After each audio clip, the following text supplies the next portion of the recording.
Começa agora o programa Equipe em Casa, um show de conhecimentos indo até você. Olá, você que vai fazer Enem, você que está cursando o ensino médio, você que é fã do Equipe em Casa, mais um programa para você hoje. E no primeiro módulo de hoje, Educação Infantil, uma história com a professora Sheila. Oi, criançada, tudo bem com vocês? A tia Sheila separou uma história bem legal, O Pequeno Elefante Mal Criado. Em uma floresta bem distante, morava uma família de elefante. A mamãe chamou o elefantinho. Meu querido, vem aqui com a mamãe. O pequeno elefante imediatamente aproximou-se. Oi, mãe, o que você quer? A mamãe ficou meio espantada. O que foi, meu filho? Por que você está assim? Eu não quero passear. Ela falou, mas meu filho, todos os seus irmãozinhos vão. Ah, não, mãezinha, eu não quero. Eu quero ficar aqui. Então, a mãezinha achou estranha a atitude do pequeno elefante. Mesmo assim, deixou ele sozinho lá, mas falou, você vai ficar aqui e não vai sair daqui, tá bom? Tá bom, então ele ficou e eles foram passear. O pequeno elefante ficou lá brincando na água. Só que com o decorrer do tempo, ele ficou cansado, já estava ficando estressado de ficar sozinho. Então pensou, vou sair para passear um pouco. Eu não gosto dessa vida de elefante, é muito chato. O pequeno elefante foi, caminhou, mas lá na frente o elefante avistou uma gazela e falou, ai, como eu queria ser. Vou imitar como ela anda. Ela pula bem alto.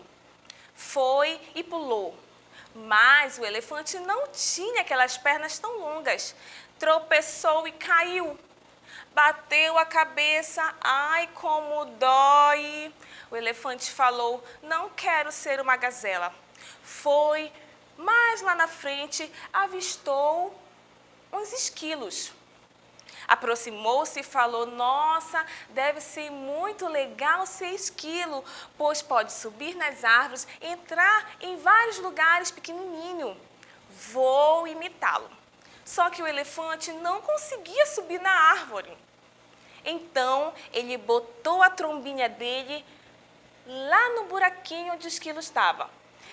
Quando ele colocou, o esquilo se espantou e saiu correndo. Ah, mas o elefante foi curioso e entrou, colocou sua cabecinha, mas o buraco era pequeno. E o elefante ficou com a cabecinha dele presa. Puxou para um lado, puxou para o outro, quase não conseguia sair de lá. Então, em um empurrão, ele conseguiu. E falou, nossa, não dá para ser um esquilo, pois sou muito grande. Foi mais adiante, avistou macacos. Ele viu que o macaco era muito feliz, pulava de galho em galho. Então falou, oi macaco, tudo bem? Eu sou um macaquinho. O macaquinho olhou lá de cima, junto com seus coleguinhas, e desceram para ver o elefante. Um puxou a orelha, o outro puxou o rabinho e o que estava lá em cima pegou um coco e jogou em cima do elefante. Ai, como doeu! O elefantinho ficou todo atordoado. Queria sair de lá de mansinho, então rapidamente ele correu. Não queria ser mais um macaco. Ficou lá e olhou e pensou, já estava ficando distante da sua casa. Quando ele viu um papagaio. E ele falou, oi papagaio, tudo bem? Como deve ser legal ser papagaio? Você me ensina a voar? Aí o papagaio desceu e falou, claro que sim, vamos até ali em cima, naquele monte e vou te ensinar. Então, chegando lá, o papagaio falou, olhe, preste atenção, você vai abrir as asas e vai voar. O elefante olhou, observou e fez a mesma coisa. Porém, o elefante não tinha asas. Então, quando o elefante pulou, ele foi rapidamente caindo e buft, caiu na água. Felizmente, né? Então, rapidamente ele chegou na beira, já estava cansado, todo sujo e triste. O papagaio falou: pequeno elefante, você tem que ser o que você é. Então, o pequeno elefante ficou lá pensando, quando ele ouviu um grito, e era um passarinho que tinha caído dentro da água, e sua mãezinha estava desesperada, pedindo socorro. O pequeno elefante não pensou duas vezes, correu para salvar, pegou sua tromba e começou a mergulhar. Quando o elefante subiu, em sua tromba tinha o passarinho. Ai, a mãezinha ficou tão feliz, agradeceu imensamente o nosso elefantinho e falou que se não fosse por ele, não teria salvado o seu filhinho. Então, o elefante ficou muito agradecido pelas palavras, saiu pensando. E no meio do caminho, já estava distante de sua casa e já estava anoitecendo. Ele avistou o macaco pulando em galho e galho, viu o esquilo em sua toca, viu a gazela pulando e pensou: cada um está no seu devido lugar. Já estava triste, pois tinha machucado sua mãezinha com aquelas palavras. Quando chegou mais perto, ele avistou a família.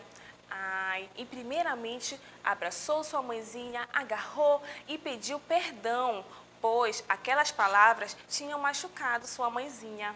E com isso, meus amores, nós podemos aprender que nós temos que nos aceitar e respeitar a mamãe e obedecer. Olha, um beijo da tia Sheila e até a próxima. E você aí na sala, hein? Seu teimoso, sua teimosa, ouça seu pai e sua mãe. Equipe Casa volta já. Pesquisas comprovam: escolas pouco arejadas favorecem a propagação do coronavírus. Aqui no Colégio Equipe, seu filho não corre esse risco. Temos ambientes amplos, confortáveis e arejados. O Colégio Equipe conta com a excelência do ensino híbrido, totalmente voltado ao novo normal. Colégio Equipe, segundo e terceiro lugar geral no Enem. Matrículas abertas.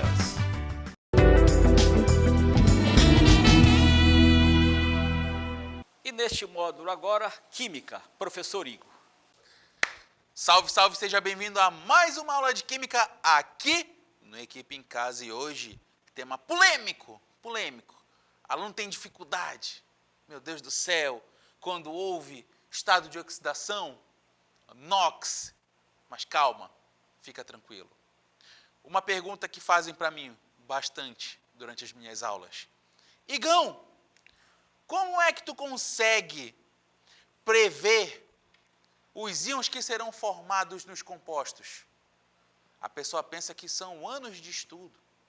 Nossa, tem que subir na montanha, treinar com os monges. Mas não. Você vai perceber hoje que, se você tiver um domínio pleno de inox, isso vai te ajudar muito nos futuros assuntos, que ainda veremos as funções inorgânicas.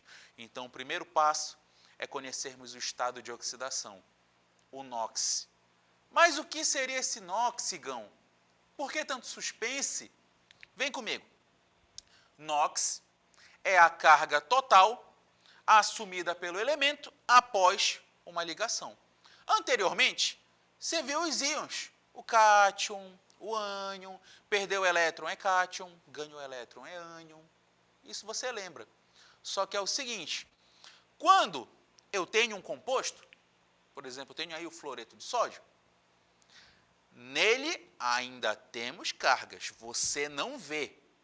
Mas dentro desse composto, tanto o sódio quanto o flúor apresentam carga. Tá bom? Então, olha só. Dentro desse composto, a carga do sódio, você sabe que isso é uma ligação iônica, então o metal, que é o sódio, perdeu o elétron, flúor ganhou, então você sabe que a carga do sódio, Na+, carga mais 1. NOx dele, mais 1, show. É a carga que ele assumiu dentro do composto. Por sua vez, flúor recebeu um elétron, flúor menos, é um ânion, então o NOx dele, menos 1. Está muito fácil, calma. Outro exemplo. Tenho agora sulfeto de prata, Ag2S. Então o enxofre, família 16, tem tendência a receber 2 elétrons. Então o enxofre fica S2-. Então o NOx do enxofre, menos 2. Bacana. Prata, metal de transição. Ih, rapaz, ferrou. Só que olha só, pratinha, tenho 2 pratas, então cada prata vai ter carga mais, para poder anular as cargas do enxofre. Então, o NOx da prata, mais 1. Como eu tenho 2 pratas, mais 1 com mais 1, mais 2, anulou. Vem comigo, vou te dar umas dicas para você não errar mais NOx, tá bom? Então, olha só, primeira regrinha. Igão, tenho que fazer cálculos toda vez? Não. Por quê? Certos elementos possuem NOx fixo. Você bateu o olho, você já sabe qual é o NOx. Então, olha só, te apresento o elemento ou a família e o valor do NOx. Então, o primeiro deles aqui a gente tem a família 1. Família 1 a gente tem sódio, lítio, potássio, rubídio e vamos embora.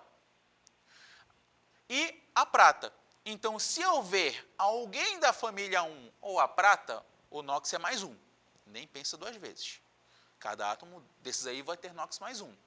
Se for da família 2, berílio, magnésio, cálcio, estrôncio, bário, zinco e cádmio, que são o pessoal do metal de transição, o NOx vai ser mais 2. Família 2, zinco e cádmio, NOx mais 2. Nem pensa 2 vezes. Viu um cálcio? NOx mais 2. Alumínio, NOx mais 3. Olhou alumínio mais 3. Sem medo de ser feliz. E o flúor garanhão mais eletronegativo, NOx dele menos 1. Esses são fixos. Professor, tem chance de mudar? Não. Encontrou qualquer um desses elementos dentro do seu composto, o NOx dele é fixo. Tá bom? Outra dica, segunda dica. Outros, na maioria das vezes, aparecem com o mesmo NOx. Então, a gente tem aqui, olha, o hidrogênio. Na maioria dos compostos, o hidrogênio vai apresentar NOx mais 1. Ele só apresenta NOx diferente, que no caso é menos 1, quando ele está ligado a metal, formando hidretos, metal mais hidrogênio. Só que na maioria dos casos ele vai ter NOx mais 1. E o oxigênio, na maioria dos casos, NOx menos 2. Quais são as exceções? Quando nós tivermos peróxido, como o peróxido de hidrogênio, H2O2, água oxigenada, aí ele vai ter NOx menos 1. Ou quando ele estiver ligado a flúor. Se estiver ligado a flúor, aí o NOx dele não vai ser igual a menos 2. Mas na maioria dos casos, menos 2, confia que é só sucesso. Beleza. Já tem uns NOx que dá para a gente conseguir achar sem fazer cálculo. Então, o NOx, terceira regra, de uma substância simples é igual a 0. Você lembra ainda o que é uma substância simples? Substâncias simples são aquelas formadas apenas por um elemento químico. Então, exemplo aqui, nós temos o gás oxigênio, nós temos o gás hidrogênio, nós temos o ferro sólido. Então, se eu ver apenas uma substânciazinha simples de um elemento químico ali sozinho, o NOx vai ser igual a 0. Nem pensa 2 vezes. Mas, Igão, tu falou que o oxigênio tem NOx menos 2, quando ele está ligado a outro elemento. Se for substância simples, nem pensa, o NOx é 0. Tá bom? Quarta regra, a soma dos NOx de uma molécula neutra, ou seja, a molécula não está carregada, é igual a 0. A soma de todos os NOx. Exemplo, nós temos aqui o HCl, bonitão. Anteriormente tu viu comigo, hidrogênio tem NOx mais 1. Opa! Tenho que zerar essa molécula. Então, para zerar, o NOx do cloro tem que ser -1. Suavão, tranquilo. Igão, está muito fácil. Manda outra? Mando sim. Olha aqui, o nosso ácido sulfídrico. Ah, beleza, hidrogênio, NOx +1, tranquilo. Presta atenção numa dica. Nós temos 2 hidrogênios. Cada hidrogênio tem NOx +1. +1 com +1, +2. Então, eu tenho que zerar esse NOx. Então, o nosso enxofre tem que ser igual a -2. Como eu tenho apenas um enxofre, -2 será a carga dele. Zerei a minha molequinha. Ah, Igão, tranquilo, show de bola. Pega a visão.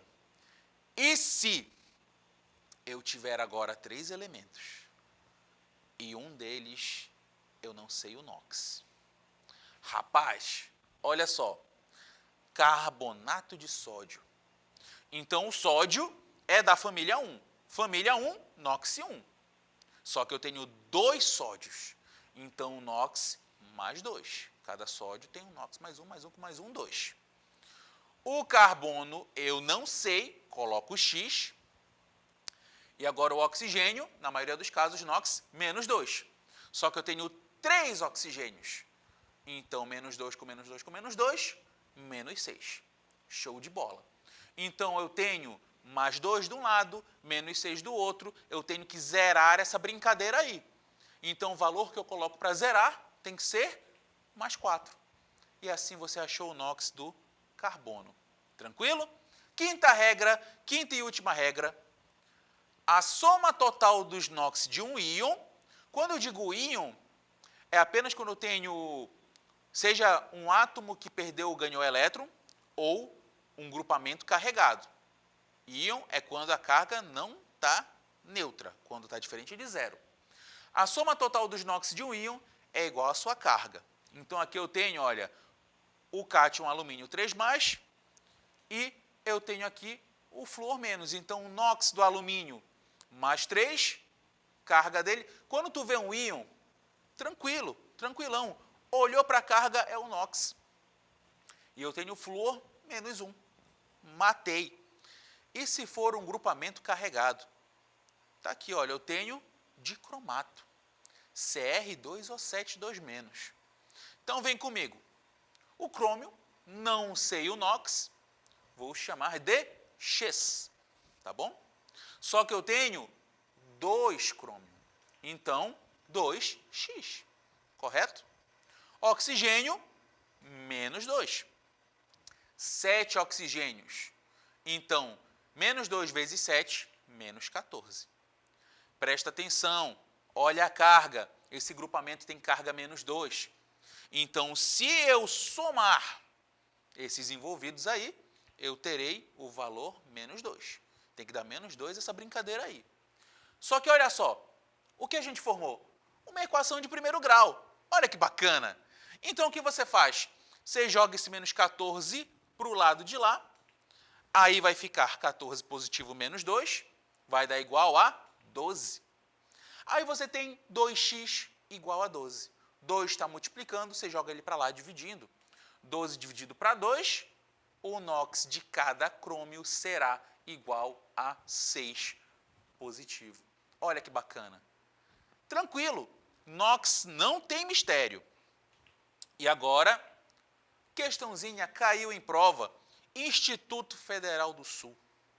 O ferro, na presença de ar úmido ou de água, que contém gás oxigênio dissolvido, se transforma num produto denominado ferrugem, que não tem fórmula conhecida, mas que contém a substância Fe2O3. E eu quero saber o número de oxidação do ferro no composto citado é. Qual foi o composto citado? Fe2O3. Calma, respira, não pira. O oxigênio, tu já sabe, a maioria dos casos tem NOx -2. Então, tá aí, só que eu tenho 3 oxigênios, então, multiplica por 3, -6. Então, tem que zerar essa brincadeira. Então, o NOx do ferro tem que dar +6. Só que presta atenção, não se emociona, não marca a letra E ainda. olha o pulo de lo gato.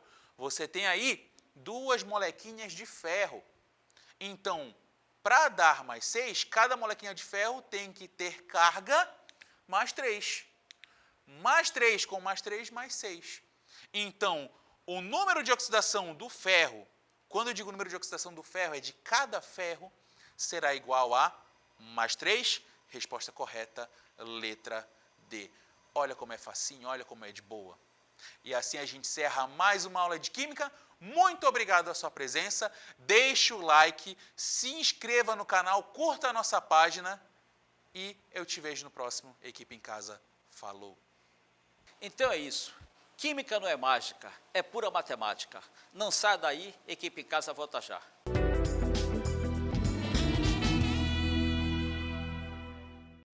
No novo normal, uma boa escola deve oferecer biossegurança, espaço amplo e arejado para preservar a saúde de seus alunos. Tudo isso você encontra no novo Colégio Equipe no Trem. Uma nova escola com a excelência do ensino online e plataforma digital que está revolucionando o aprendizado no Brasil. O sistema SAE Digital. Em 2021, seu filho merece uma nova escola com segurança e conforto. Novo Colégio Equipe Trem. Matrículas abertas.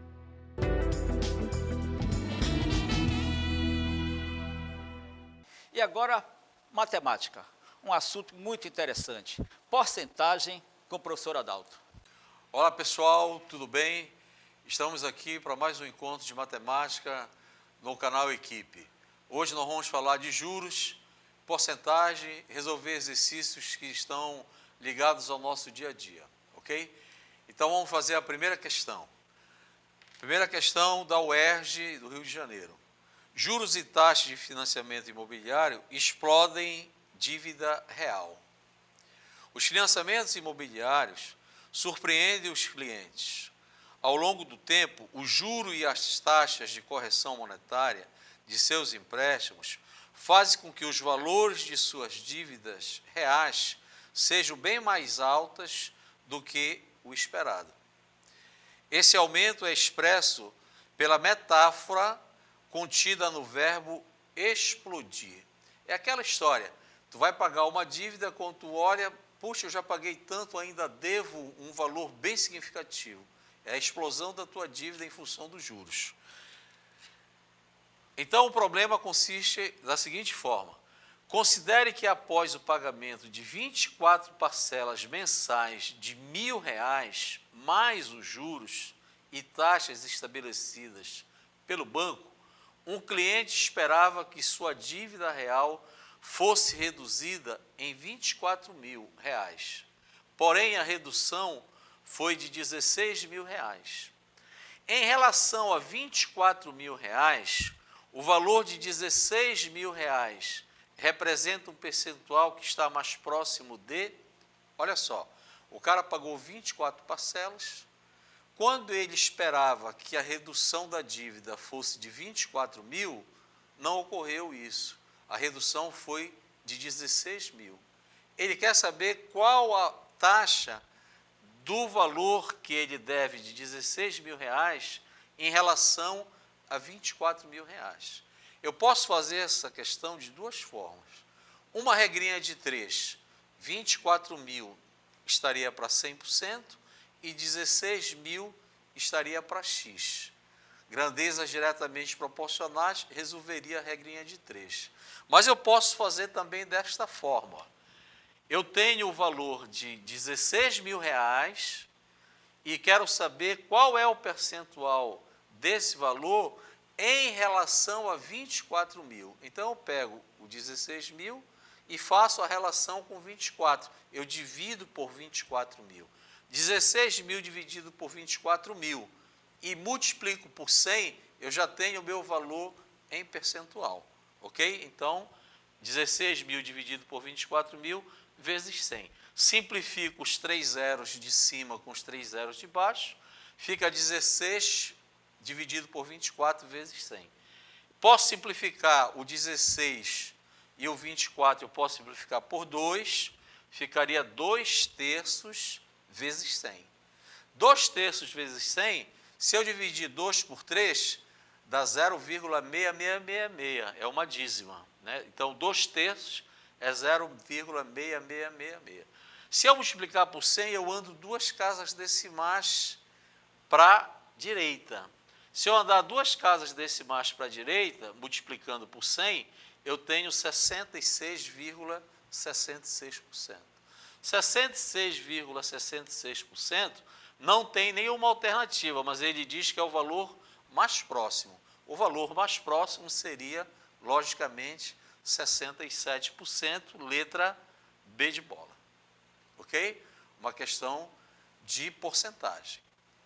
A próxima questão diz assim, ó, uma pessoa investiu 20 mil reais durante 3 meses em uma aplicação que lhe rendeu 2% no primeiro mês, 5% no segundo mês.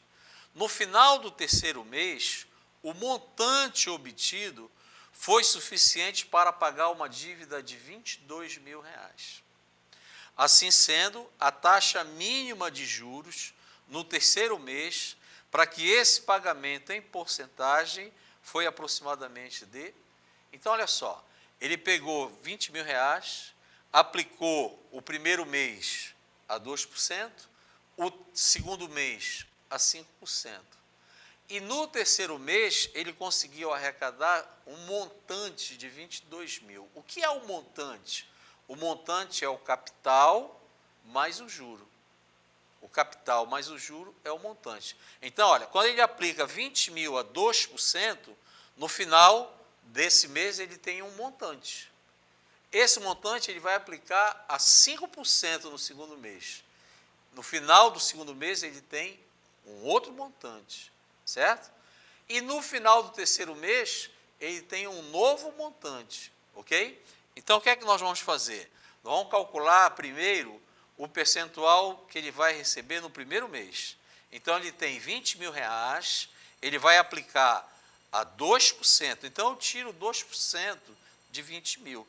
2% de 20 mil, eu multiplico por 2 e divido por 100, dá 400 reais. Esse foi os juros no primeiro mês, ou seja, na primeira aplicação. Se eu somar os 20 mil com os 400 reais, dá um montante de 20.400 reais. Esse valor vai ser aplicado agora a 5%, que é o segundo mês. Então, eu tiro 5% de 20.400. Eu multiplico por 5 e divido por 100. Dá R$1.020, equivalente aos juros, certo? Os juros do segundo mês. Qual foi o montante, então? 20.400 mais 1.020. 20.400 mais 1.020 vai me dar 21.420, ok? No final do segundo mês. Agora ele diz que no terceiro mês ele arrecada um valor que dá para pagar a dívida de 22 mil, né? Então, eu vou pegar os 22 mil e vou subtrair os 21.420. Aí esse valor vai me dar quem? Os juros. E esses juros é equivalente a quanto? R$580, que é 22 mil menos 21.480. Ele quer saber qual é a taxa percentual nesse terceiro mês. Ou seja, qual é a taxa que vai produzir uns juros de R$580. Então, o que é que eu vou fazer? Eu vou pegar o R$580 e vou dividir por quanto? Por 21.420, igual que a gente fez na questão anterior, que a gente pegou 16 mil e dividiu pelo 24 mil. Aqui eu vou pegar o 580 e vou dividir por 21.420. Aí o que é que nós vamos ter? 580 dividido por 21.420 vai me dar o valor de 0,027. Esse 0,27 tem que ser transformado em porcentagem. Para me transformar em porcentagem, basta eu multiplicar por 100. Multiplicar por 100 anda 2 casas decimais.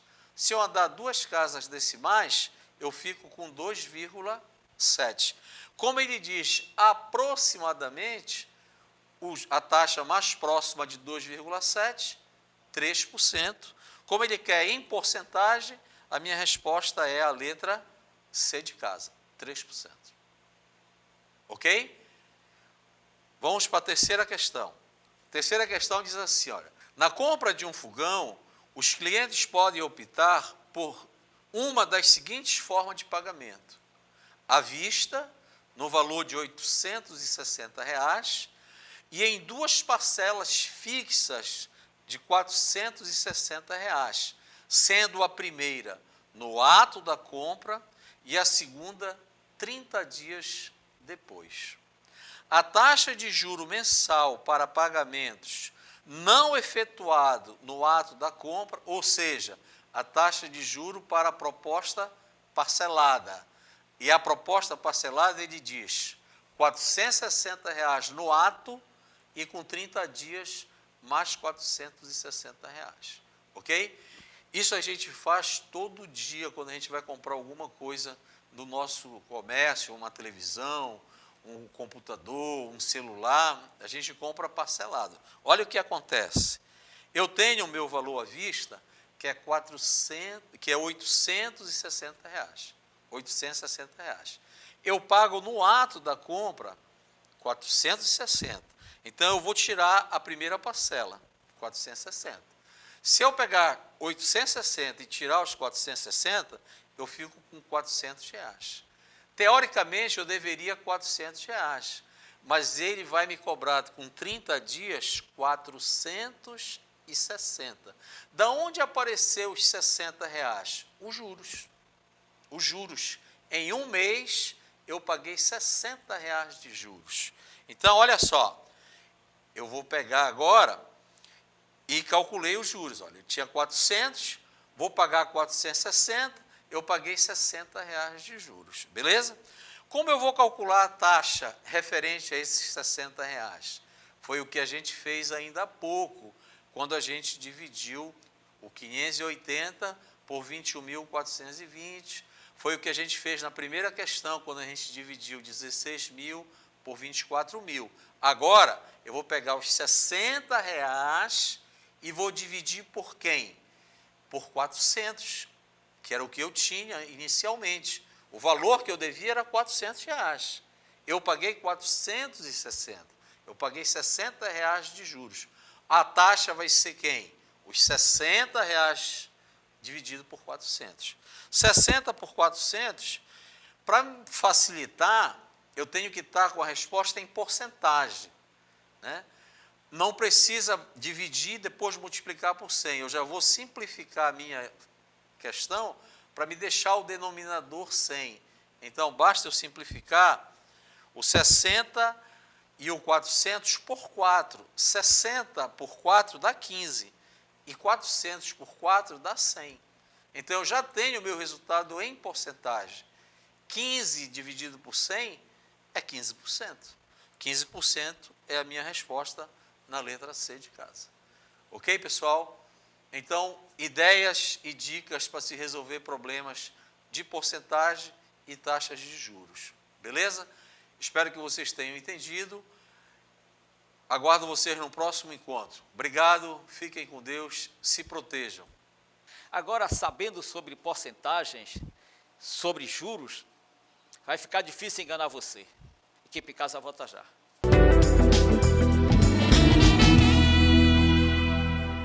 O Colégio Equipe continua dando um show de aprovação em medicina. Vitória Larissa Dias dos Reis e Yasmin Guerra Mendes, que também provaram a todos nossa excelência no ensino, sendo aprovadas no curso de medicina. Eu me orgulho de estudar na Equipe. Para mim, não existe colégio melhor que o Equipe. Colégio Equipe, segundo e terceiro lugar geral no Enem. Matrículas para 2021 abertas do maternal ao ensino médio.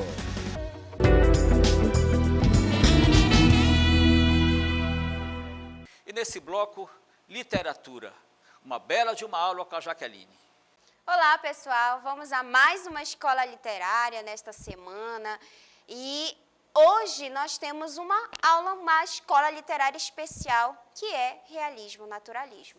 O que foi essa escola literária que aconteceu, que se expandiu no século XIX e é uma escola literária teoricamente queridinha dos vestibulares e da prova do Enem, principalmente quando se fala de Machado de Assis, que é assim, o precursor, né, considerado o precursor do realismo no Brasil.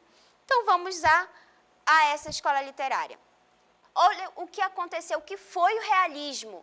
Imagina, nessa transição ali do romantismo, que foi a escola anterior, que tinha ali dividida em 3 gerações, e essas 3 gerações ali bem centradas na subjetividade, egocentrismo, centrado no eu lírico, né, algo muito intimista, muito subjetivo, e agora essa escola literária ela tem uma tendência bem diferente do romantismo.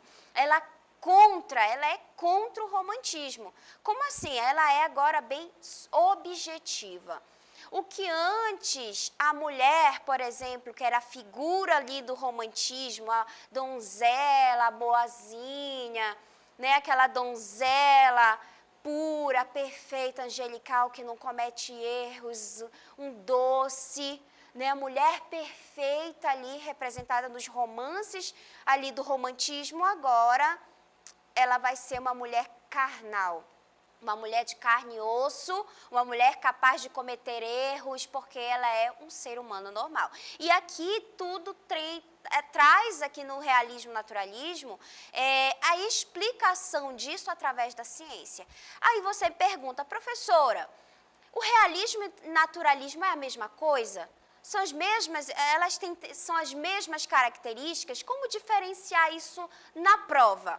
Aí eu te falo assim, não é a mesma coisa. Elas acontecem, que nós chamamos concomitantemente, né? Elas acontecem ao mesmo tempo no século XIX, mas tem cada uma suas características. O realismo é aquela escola literária mais específica, assim, dentro de uma temática universal. Por exemplo, o adultério. Acontece em qualquer condição, pode ser, não é algo só no Brasil, é só pode ser algo que acontece em qualquer lugar, né? Algum problema ali dentro do casamento, né? Um problema ali na igreja, são problemas universais. Eu vou fazer uma crítica social, vou abordar alguns problemas universais, né? Enquanto que o naturalismo, ele tem aquela preocupação de justificar por que aqueles personagens se comportaram daquele jeito.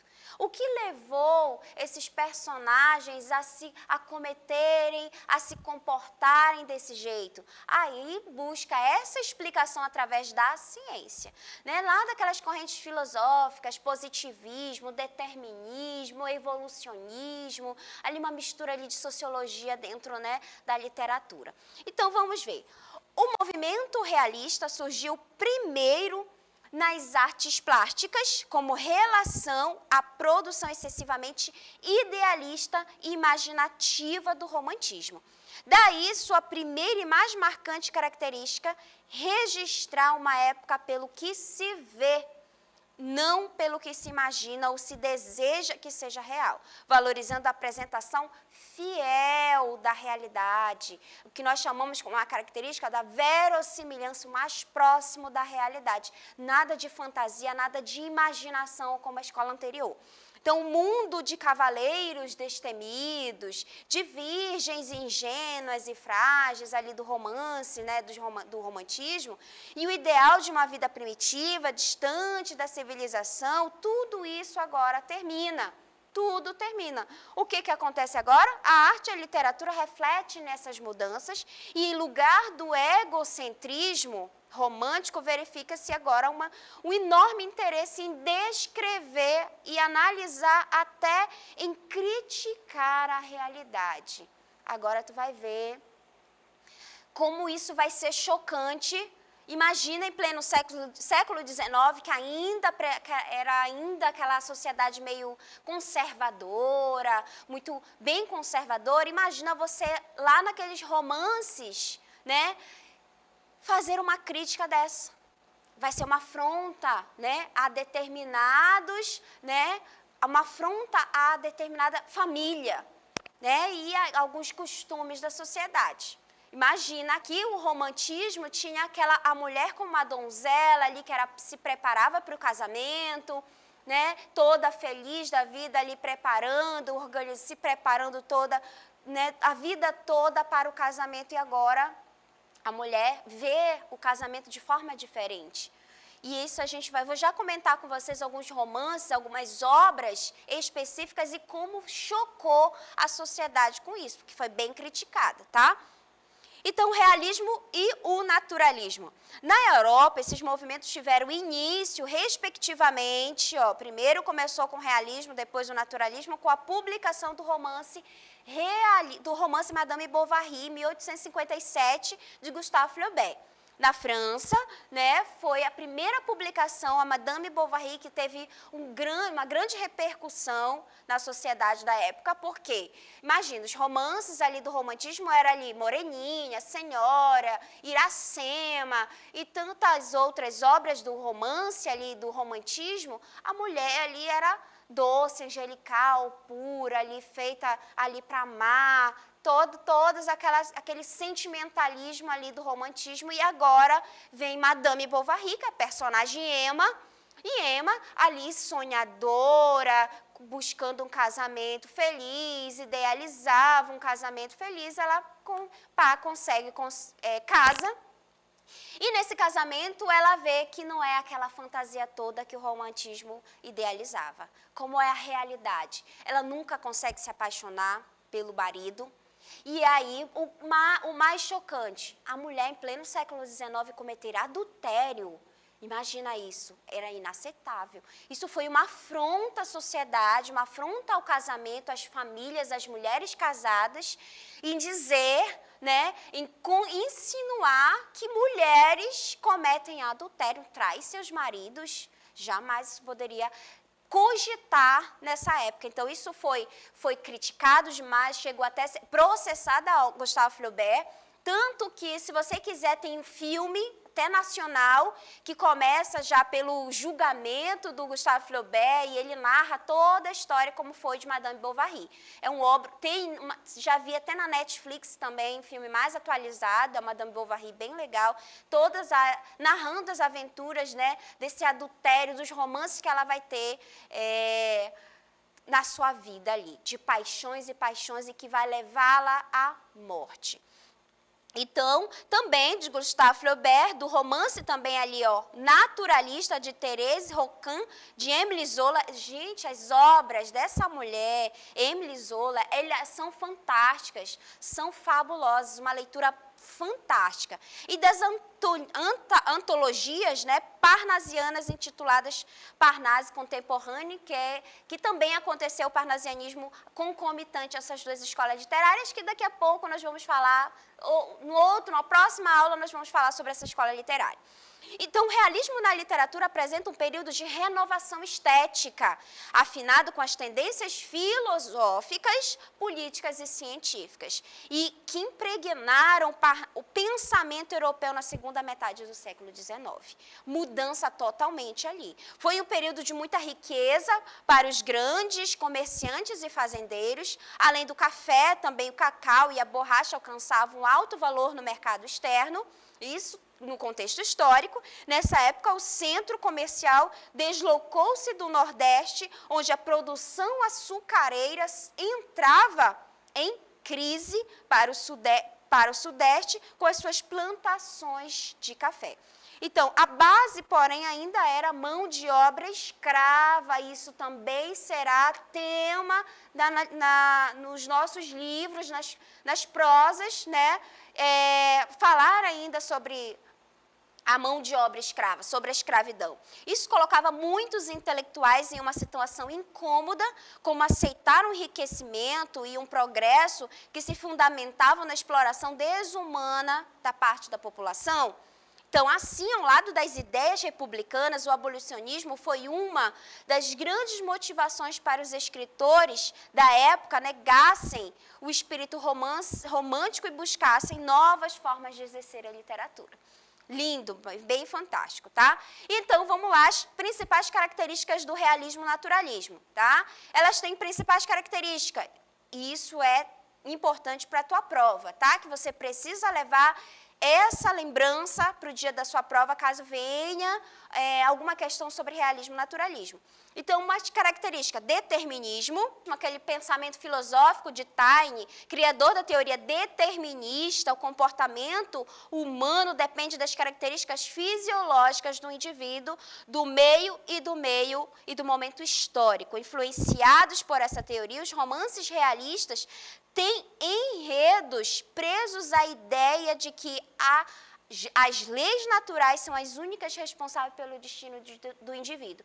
Aí, nessas características aqui, gente, como o determinismo, aqui como o positivismo, que também de Augusto Comte, que fala ali, baseado nos dados das experiências válidas, né, e tantas outras, assim como a arte, né, assim como tem o determinismo, o positivismo e o evolucionismo, dentro dessas correntes filosóficas, isso aí é muito bacana a tentar explicar o comportamento do ser humano. Um exemplo, deixa eu logo aprofundar aqui dentro das obras, vamos lembrar do Cortiço.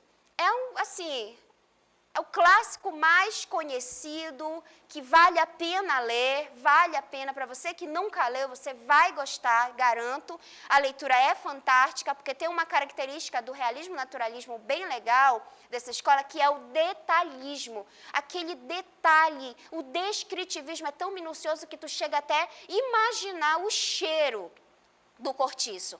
Então, ele tenta ali, Aloysio Azevedo, de explicar minuciosamente, nos detalhes ali, que você consegue imaginar. Explicar através da ciência ali, do positivismo, do determinismo, o comportamento, como levou. Por exemplo, o João Romão. É um português ganancioso, né, que quer se dar bem a qualquer custo, né? Tanto que ele se dá bem. Ele é a lei do mais esperto, o evolucionismo, né? Que o macaco, né? O homem evoluiu do macaco, isso foi super criticado também, né? Dentro da ciência, e isso tenta explicar, no evolucionismo sobrevivem os mais fortes, sobrevivem os mais espertos aqui, né? Ou aquela teoria ali do determinismo, nossa, o que vai determinar ali é o meio. Todo mundo, sabe, o homem nasce bom, a sociedade que o corrompe, todas essas ideias ali, isso vai influenciar nos romances, na escrita, né, nas obras ali, como a própria Madame Bovary, o que levou a Emma a trair o marido, né? O que levou ali no crime do Padre Amaro, né? O crime do Padre Amaro, o padre cometer ali um pecado, o padre que era um ser ali celeste, que jamais comete erros, antes dele ser um padre, ele é um homem de carne e osso, capaz de cometer erros, agir com seus instintos, e a ciência tenta explicar isso. Assim como Dom Casmurro também, né, que é uma obra do realismo também, o que levou, por que ele é daquele jeito, como e por que ele se comporta daquele jeito ali, e todas elas, e não podemos esquecer de todas essas obras, lembrar de Memórias Póstumas de Brás Cubas, que é uma das mais comentadas no Enem, né, que mais pode vir Memórias Póstumas de Brás Cubas de Machado de Assis. Tá? E tantas outras obras de Machado de Assis que tem todas essas características ali. Lembra de Um Mulato, que é uma forte ali. Lembra que eu falei para vocês sobre a questão da escravidão? Apesar de ser uma época já já ter a abolição da escravatura, mesmo assim ainda é forte, né? Nossa, até hoje a gente vê quanto é forte o preconceito. E é muito representado em Um Mulato, é representado um Bom Crioulo, né? Essas obras ali que são fantásticas, que representam essas tendências, essas características do realismo e naturalismo. Então, essa foi a escola literária, tá? Aqui algumas características, né? E, de modo geral, é isso. É tentar representar, através da ciência, através da realidade, o mais próximo possível da realidade, explicar o comportamento do ser humano. Espero que vocês tenham gostado. Essa foi a Escola Literária Realismo, Naturalismo, um pouquinho das suas características e a tendência maior, né, que é representar a verossimilhança, o mais próximo da realidade, certo? E aí a gente fica com para a próxima aula, outra escola literária, que a gente vai falar sobre parnasianismo. Até mais, até a próxima. Então é isso, pessoal. Literatura é um espelho da sociedade. Mais um programa Equipe em Casa. Continuamos com a nossa missão de levar conhecimento até vocês. Continue estudando e até a próxima semana. Termina aqui, Equipe em Casa. Um show de conhecimentos indo até você.